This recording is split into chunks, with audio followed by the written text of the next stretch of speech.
1 Coríntios capítulo 13, versículos 8 a 12, diz assim: o amor jamais acaba, mas havendo profecias, desaparecerão, havendo línguas, cessarão, havendo ciência, passará.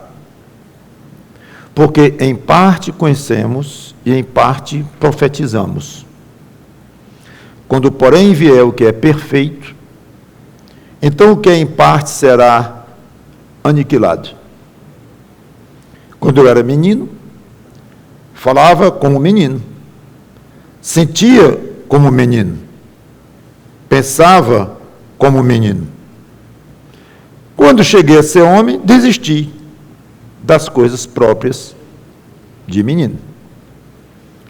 Porque agora vemos como em espelho, obscuramente.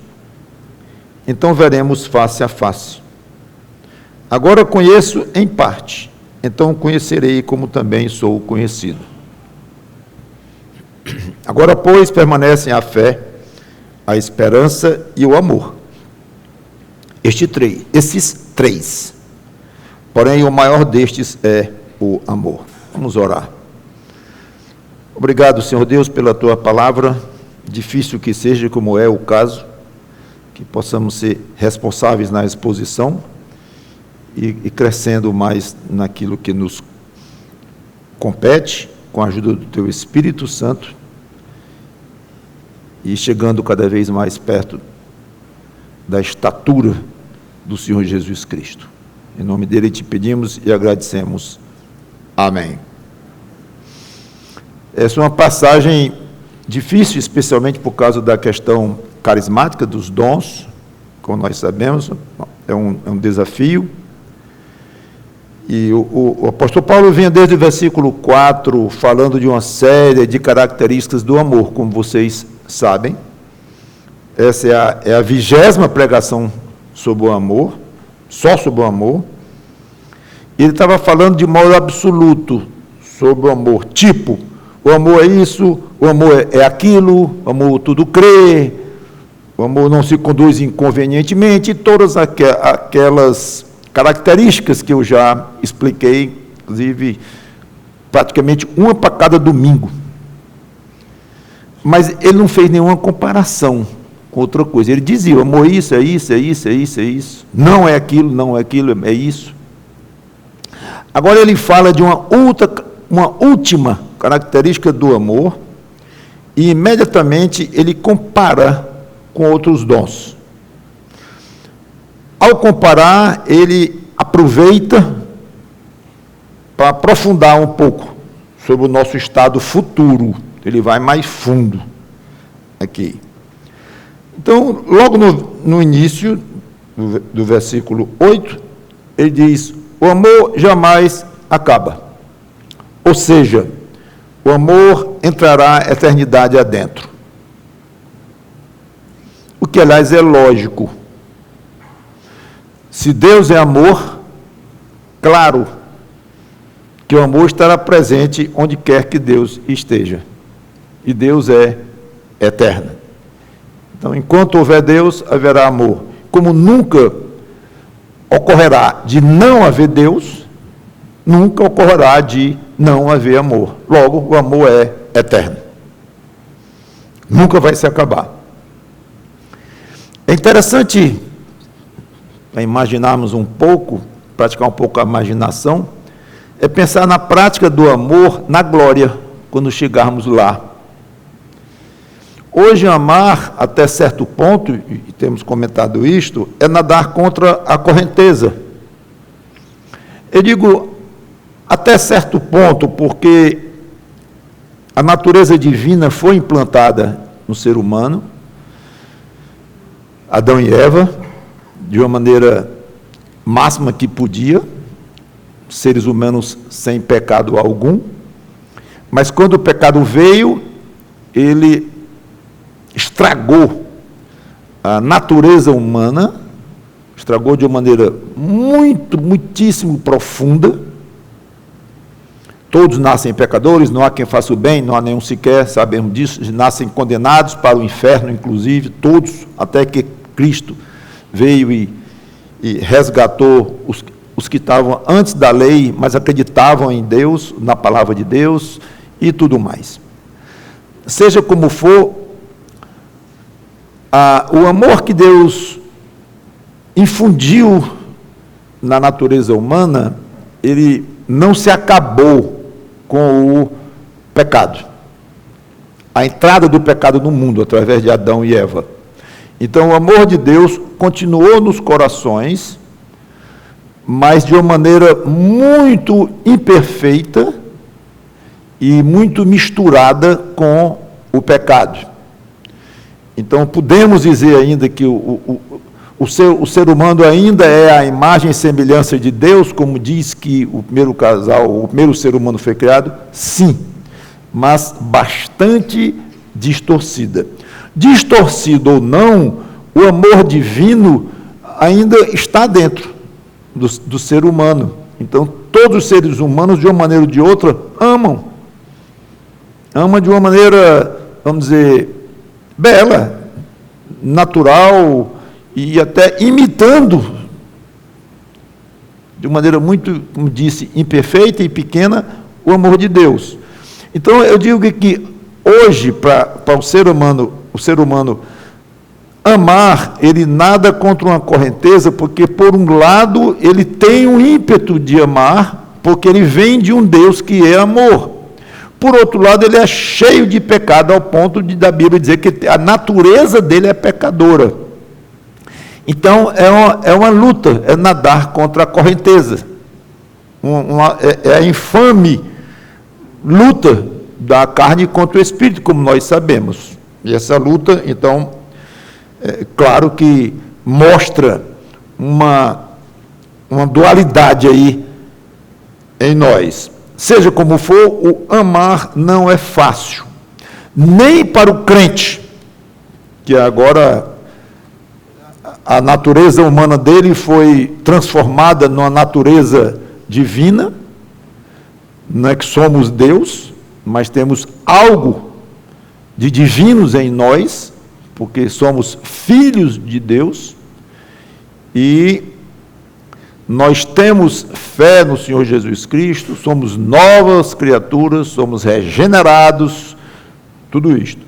Mas, infelizmente, a natureza pecadora ainda está em nós, nos atrapalha, e nós carregamos esse fardo, e carregaremos enquanto vivemos aqui nessa terra. Estou falando agora de crentes. Então, mesmo o crente precisa ser constantemente lembrado, advertido, exortado para amar. O que é até constrangedor, que poderia ter chegado 20 pregações atrás, dizer, pessoal, essa questão de amor aqui eu não vou falar. É claro, vocês são crentes, vocês conhecem a importância de amar, o nosso Pai Celeste é um Deus de amor, Jesus Cristo é amor, então eu não vou falar sobre amor, claro, é natural nós amarmos e vamos para frente. Infelizmente não é assim, nós temos que falar, ensinar, pregar, porque ainda é difícil amar, mesmo para nós que somos crentes em Jesus Cristo. Mas eu concluí com a última pregação, a mais recente, a impressionante capacidade do amor de tornar melhor a nossa vida em todos os aspectos. E nós somos lentos e muitas vezes relaxados em usufruir deste poder que nós temos de amar, que esse poder está à nossa disposição. Ao mesmo tempo, tem essa carne que puxa para o outro lado, mas muitas vezes nessa luta nós não somos os mais entusiasmados dos soldados. Não somos aqueles que fazem questão de estarem com as melhores armas, que a Bíblia nos apresenta que armas são essas, armas espirituais. Em suma, não deveria ser assim, mas é. Então nós sempre vamos lutar contra isto e não seremos muito bons na arte de amar, não, para a vergonha nossa. Poderíamos ser muito melhor sempre. Há exemplos belos de amor humano, de crentes que verdadeiramente entenderam num grau em que um ser humano pode entender a importância disso e deixam exemplos belíssimos, mas esses homens tiveram, ou mulheres, tiveram falhas, tiveram seus problemas, seus defeitos, seus pecados. Graças a Deus que isso vai se encerrar no momento que formos para a glória. Acabou tudo. Quer dizer, esse tudo acabou essa luta. E o amor estará lá. Não vou dizer nos esperando, porque nós já temos amor dentro de nós, o amor de Deus em nós, mas imperfeito. Quando chegarmos na glória, esse amor estará livre das imperfeições, livre do peso da carne, dos pecados, do que ofende a Deus, livre.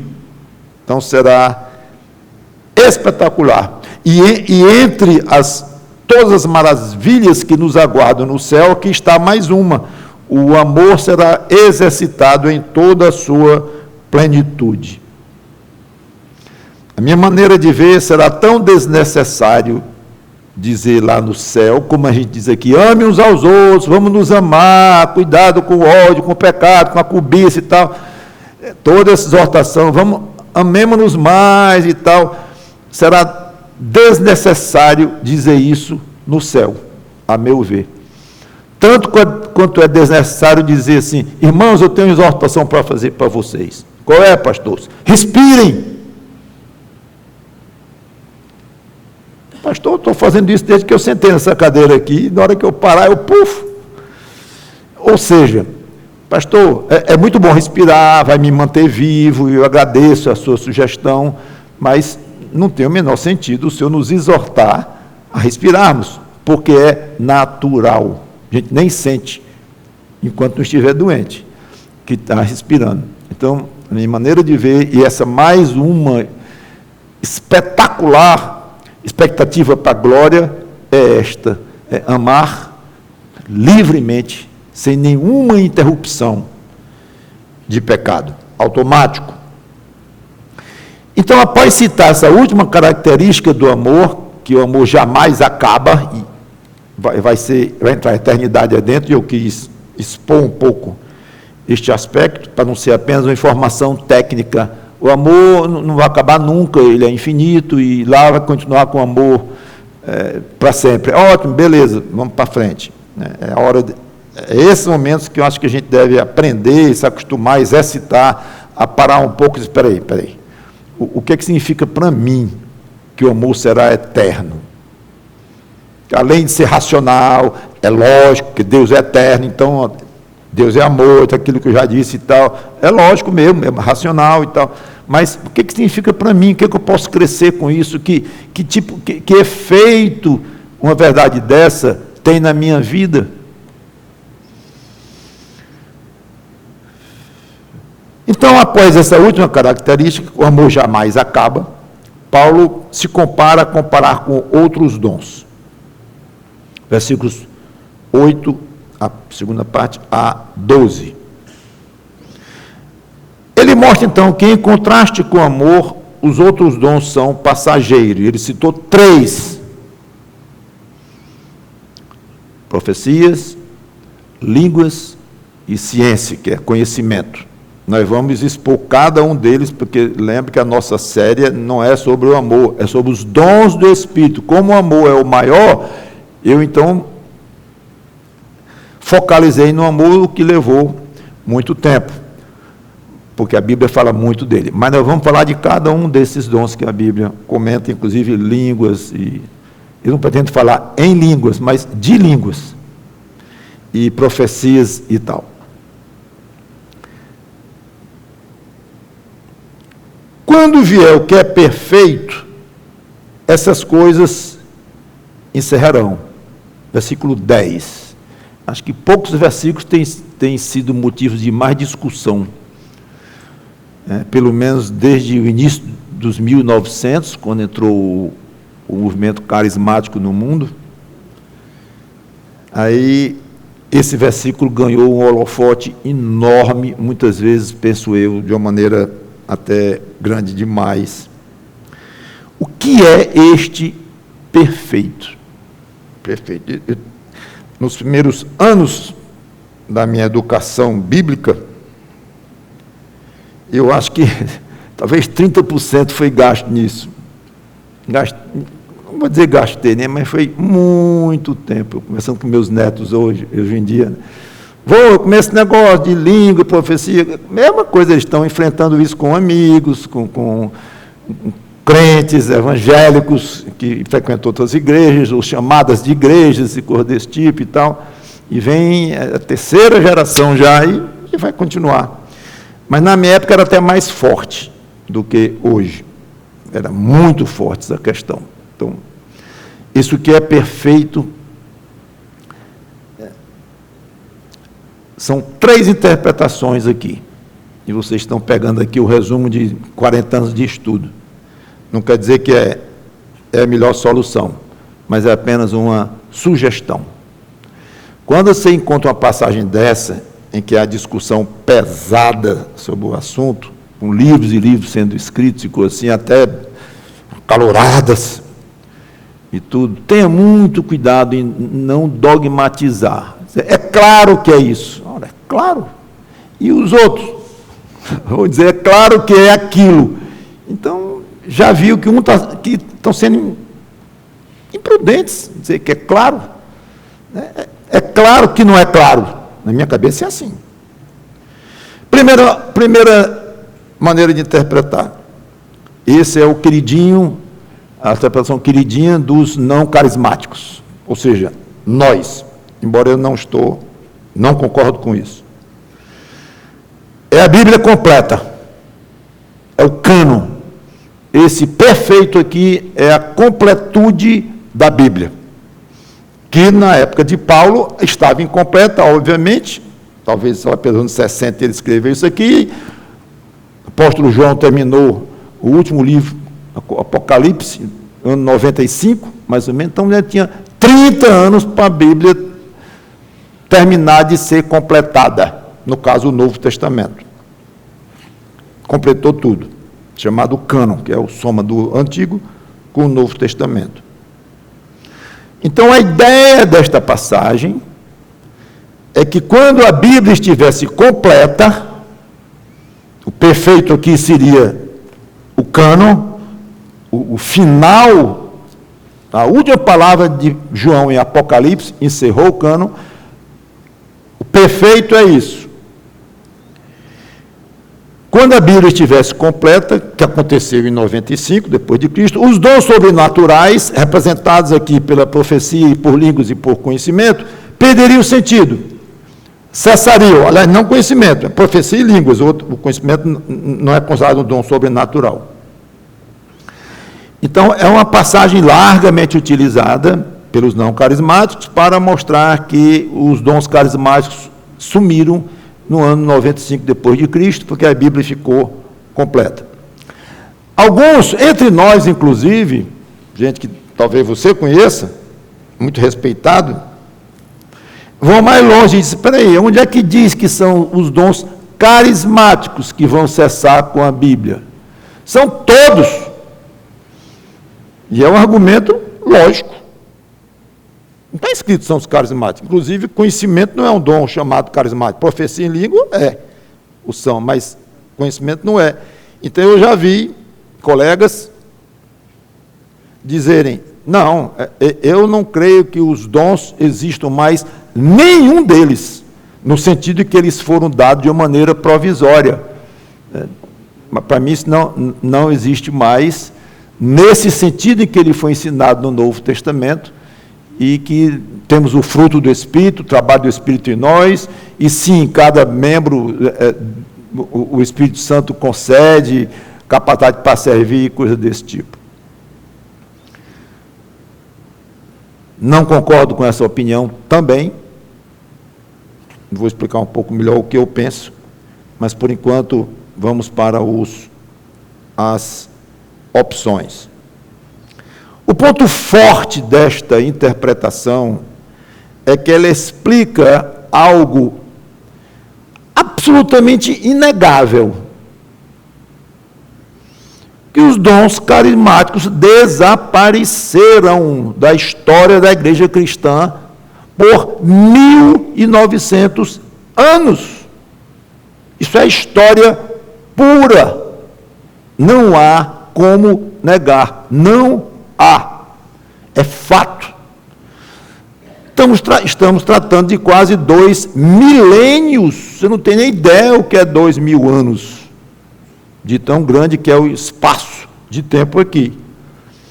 Então, o carismatismo, como ele está aí, ele surgiu num fenômeno que começou em torno de 1900, 2 séculos e poucos anos, 220 anos mais ou menos. Então, foi lá que foi iniciado e foi como um fogo, uma coisa assim, que se espalhou como fogo em palha seca, de fato. Foi, e ficou gigantesco o movimento carismático, e muito poderíamos falar dele. Não é o que eu vou pregar hoje sobre isso, existem livros para isso e tudo mais. Inclusive, é bom lembrar que essas manifestações sobrenaturais sempre existiram em povos longínquos, como até onde se sabe, inclusive hoje, em índios, e vários tipos de culturas, existem essas questões de manifestações estranhas, esquisitas e tal. Então, surgiu dentro do cristianismo, e então acharam de colocar isso como sendo um retorno das antigas, ou do antigo dons de línguas e profecia e tudo mais. Então, tem vários argumentos para mostrar que cessaram sim.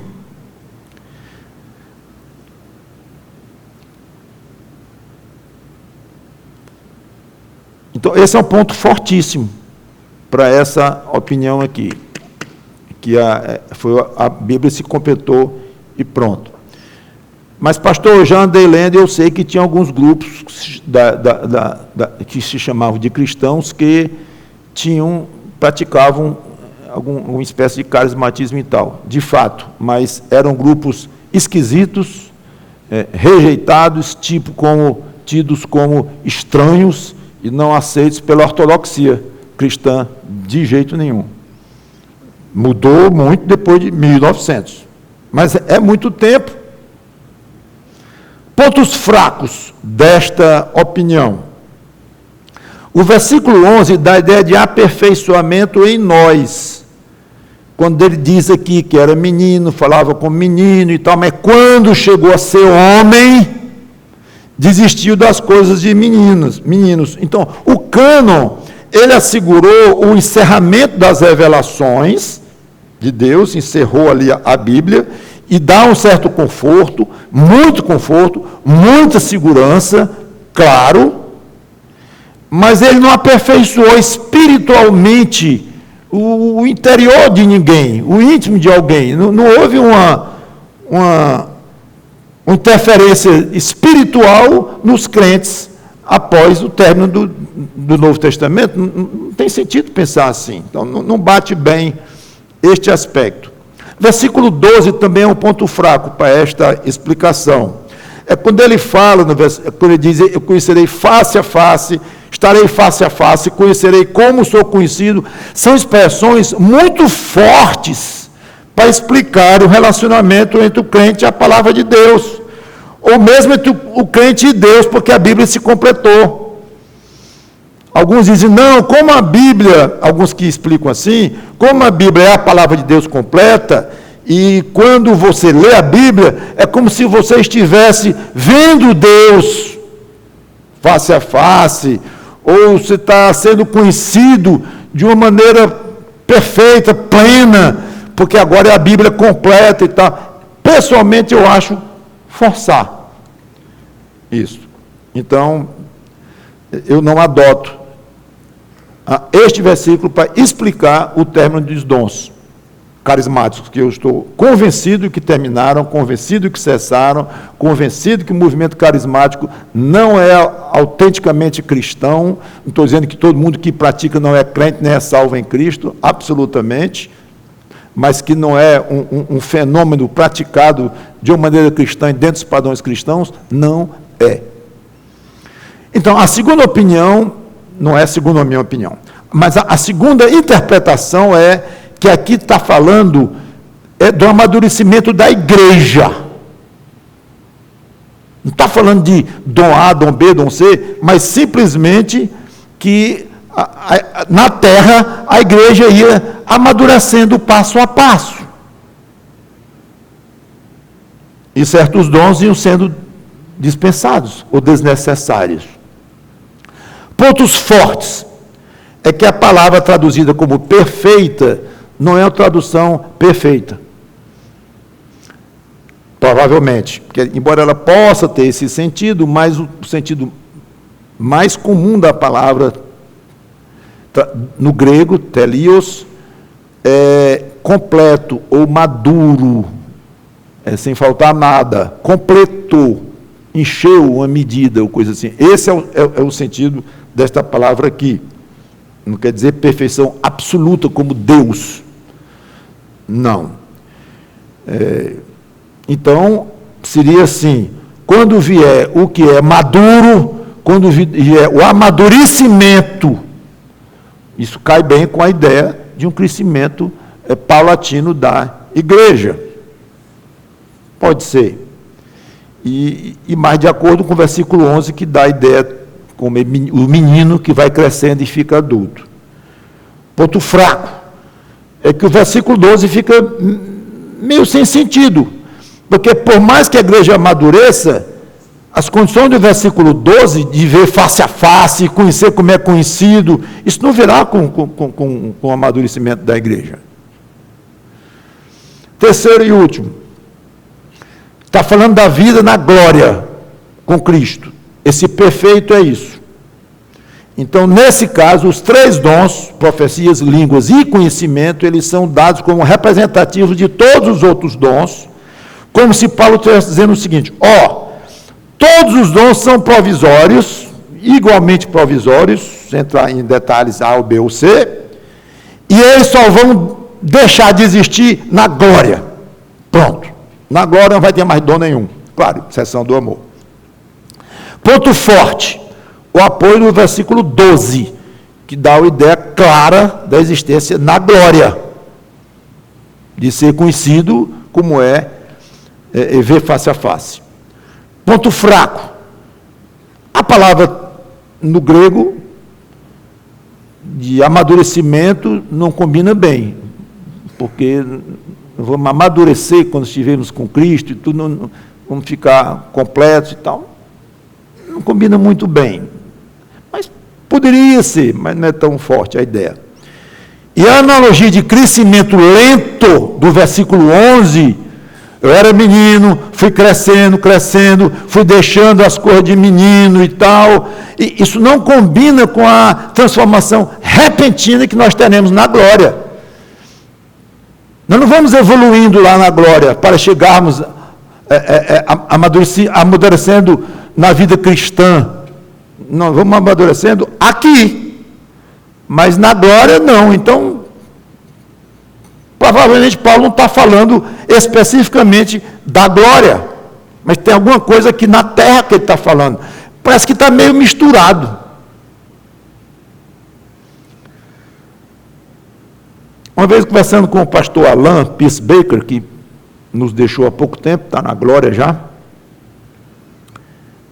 ele disse, falando desse assunto, e só tem um livro, que eu gostei da sugestão daquele livro, digo, opa, tenho interesse, e ele me emprestou. O livro, mais ou menos, refletia o que eu pensava, expressando em palavras o que eu nunca tinha feito, assim, colocando no papel, mas mais ou menos a minha opinião, nunca fui nunca fui entusiasta de nenhuma das 3 interpretações. Quando eu prego sobre o assunto e explicava, e me perguntavam e tal, eu dizia, é misterioso, Paulo está falando de coisas aqui dentro, que a gente não pode chegar e simplificar, é isso, pá! Ele está falando de situações, é difícil isso aqui. A sugestão é a seguinte, que eu adotei, porque veio colar bem no meu coração. Ao olhar para o futuro, Paulo considerou 3 coisas. O amadurecimento da igreja, sim, que é algo óbvio, que a igreja vai crescendo, até em questão de doutrinas. A doutrina da escatologia, por exemplo, ela é pouquíssimo comentada até 1700, 1800, quando começou a aumentar muito isso. Os reformadores do século XVI, 1500 e tanto, Lutero, Calvino, etc., mal falavam sobre escatologia, milênio, falavam, mas pouco, e não trabalhavam muito, não mergulhavam, tribulação, nem comentavam este assunto e tudo. Era uma doutrina muito deixada de lado, curiosamente. Aí aumentou muito de 1800 para cá.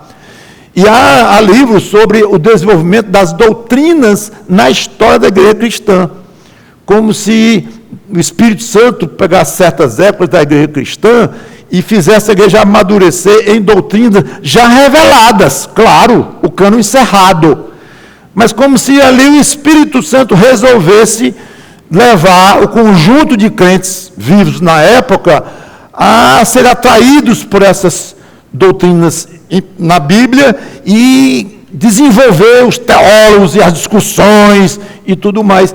E é um estudo muito curioso, o desenvolvimento das doutrinas cristãs ao longo da história cristã.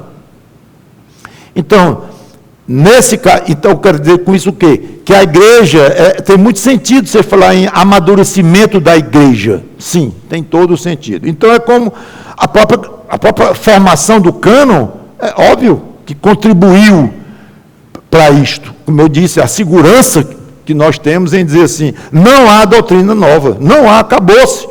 Porque teve uma profecia lá, eles estão chamando de profeta lá nas igrejas carismáticas e tal, que alguém levantou e fez uma profecia de alguma coisa que aconteceu. Não chame isso de profecia, porque as profecias encerraram, acabou. Há uma revelação nova, um ensino novo, e um significado novo num pedaço de pano ou num líquido qualquer.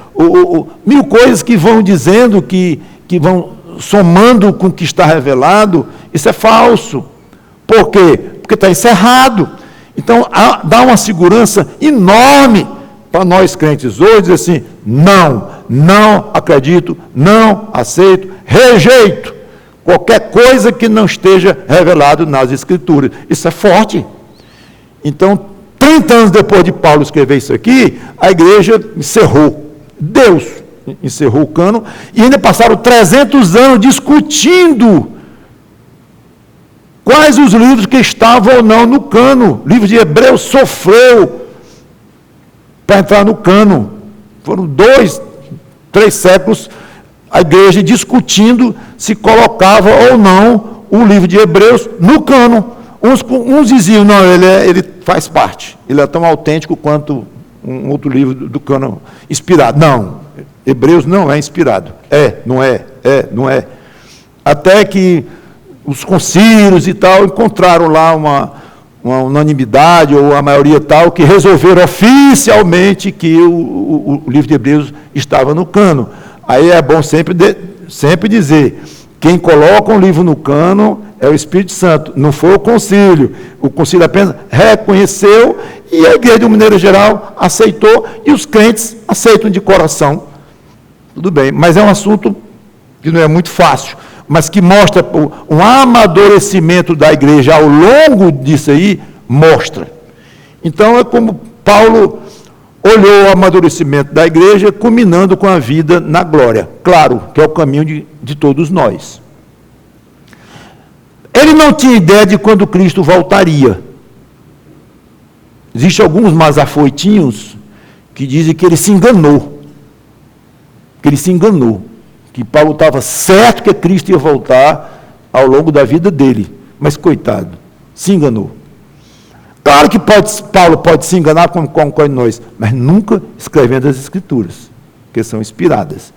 Então, o absurdo, o afoitinho, que eu digo aqui, é isto, é dizer que tem passagens na Bíblia em que Paulo se enganou, porque ele estava certo que Jesus ia voltar.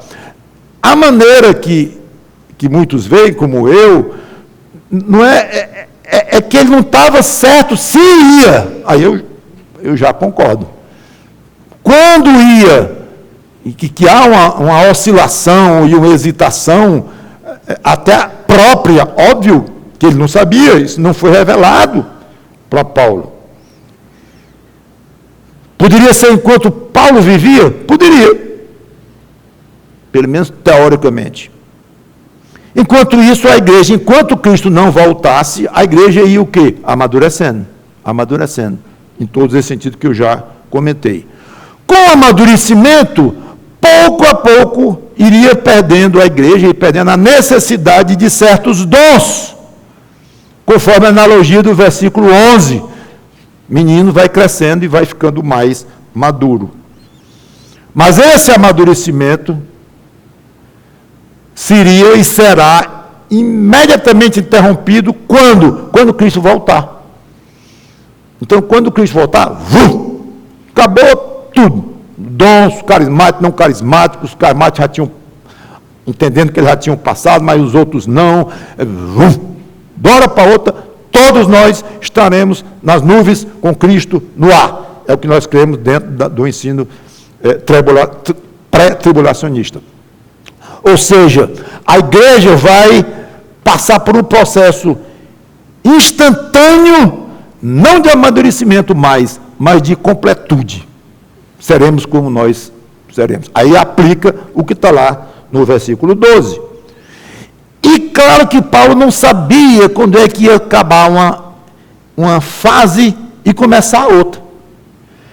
Então, parece que Paulo revelou aqui nestes 3 versículos muito misteriosos e muito polêmicos, parece que ele jogou aqui o que iria acontecer ao longo do tempo, sem especificar, nem poderia datas, e sem entrar em muitos detalhes, nos deixando aqui quase loucos, quebrando a cabeça, nós pregadores e teólogos e todos os que queremos expor a Bíblia de uma maneira séria. E ficou assim mesmo, ficou assim. Eu acho essa explicação aceitável ao meu coração. Não quero lhe impor, você pode ter liberdade de achar o que quiser. Não, é o que é perfeito, é o cânon mesmo, é a Bíblia, acabou encerrado. Tá bom, tudo bem, acho como você quiser. Não, isso aqui está falando da glória, só. Não tem nada a ver com a terra aqui. Ou o contrário, não, aqui está falando do amadurecimento da igreja. Vai chegar um ponto que não vai ter mais dom nenhum na igreja amadurecer. Tá bom, tudo bem. Ok? Então, a minha explicação é esta, que eu até levei muito em certos detalhes, mas eu queria colocar isso diante da igreja, acho que nunca tinha feito. Eu quero encerrar, então, no versículo 13, ele fala de fé e esperança. Elas já existiam juntamente com os dons na época em que Paulo escrevia. E o que Paulo diz é que, mesmo se alguns dons passassem, a fé e a esperança continuariam existindo.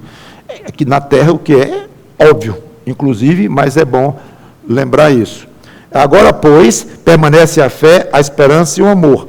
Entre estes 3, porém, entre eles, o amor é o maior. Então, o que dá a ideia, embora ele não diga especificamente aqui no versículo 13, é que quando Cristo voltar, a fé e a esperança vão perder o sentido. E o amor continua sozinho. Então, veja que ele destacou aqui 3, vamos chamar agora de virtudes, porque a esperança não é conhecida tecnicamente como um dom, nem a fé, embora a fé poderia até ser, fé é, aliás, esperança não, mas essa lista de dons também é discutível. Quantos dons existem? E não é muito claro isto. Ou seja, Paulo quer dizer assim, olha, tem 3, vamos chamar de virtudes ou de dons, como seja, deixando língua de lado e profecia e os outros, o conhecimento e tal. Tem 3 maiores do que esses dons aqui, tudo. Quais são, Paulo? Amor, fé e esperança. Esses 3 são extremamente significativos para a vida do crente. Ok. Detalhe. Só vai ficar um. O maior aqui, o grande mesmo é o amor, até porque ele vai continuar a eternidade adentro. Então, você ter esperança quando chegar no céu, não está lá o filho distante, estudando longe, querendo ver os pais, a família, contando os dias para chegar às férias, para ir para lá para casa, aquela esperança de ver de novo, talvez o avô, o bisavô que está velhinho, antes que ele parta, ele tem esperança de encontrar minha família toda lá e tal, esperança. Aí ele chega lá, vê todo mundo, vê a família toda viva, e tudo beleza, satisfeito. A esperança perdeu o sentido, porque ele está vivendo a realidade da qual ele tinha esperança de ver. Quando chegar no céu, qual é o sentido? Eu tenho esperança que eu vou ver Cristo. Eu estou vendo. Eu tenho esperança que... Pode parar. Ninguém vai falar esperança no céu. Aqui, só vamos. Falamos o tempo todo, né? E fé, no sentido de crer no que não está vendo, que é a definição bíblica de fé, sumiu. Não, mas fé é crer. E lá eu vou deixar de crer? É óbvio que nesse sentido, não. Mas não é mais crer no invisível. Crer no que você não está vendo. É isso que nós conhecemos mesmo como crer por fé. É que nós não vemos. Há muitas indicações, inclusive, do contrário do que nós vemos. O mundo acha ridículo a fé cristã. Mas eu creio. Contra todas as... Abraão, contra tudo que era razoável. Você vai ser pai com mais de 90 anos. Não vou, vai. Pois eu creio. Então, quando chegar lá no céu, não tem mais sentido nós falarmos em fé desta forma, porque eu estou vendo, eu estou vivenciando aquilo. Então, é isso, faz parte do... Eu creio que meu pai existe. Seu pai está vivinho ali com você do lado. Né? Eu creio que ele existe, eu creio, acredito. Você está normal? Né? Você crê que seu irmão vizinho está vivo. Né? Você não usa isso. Eu creio que o que eu estou vendo, não, você está vendo, eu também estou. Então, não tem sentido isso. Basicamente, entendo, é o que Paulo está dizendo. O amor está lá, reinando. Reinando. Nós apaixonados por Jesus Cristo, Ele por nós, os crentes uns pelos outros, está lá, eternamente, o amor. Paulo encerra a belíssima exposição, então, sobre o amor, e nós com ele, e daqui para frente vamos falar dos outros dons. Como eu já disse, a partir do próximo domingo, se Deus quiser. E vamos ser mais eficientes no aprendizado do que é o amor cristão e na prática do amor cristão. Vamos orar. Obrigado, Senhor Deus, por esta exposição, que o Teu Espírito Santo tenha me ajudado a falar de uma maneira moderada, como o texto pede, não dogmática, como o texto não permite que sejamos, entendo eu. E que isso tenha sido útil, e que nós tenhamos muito cuidado do carismatismo, que por outros motivos,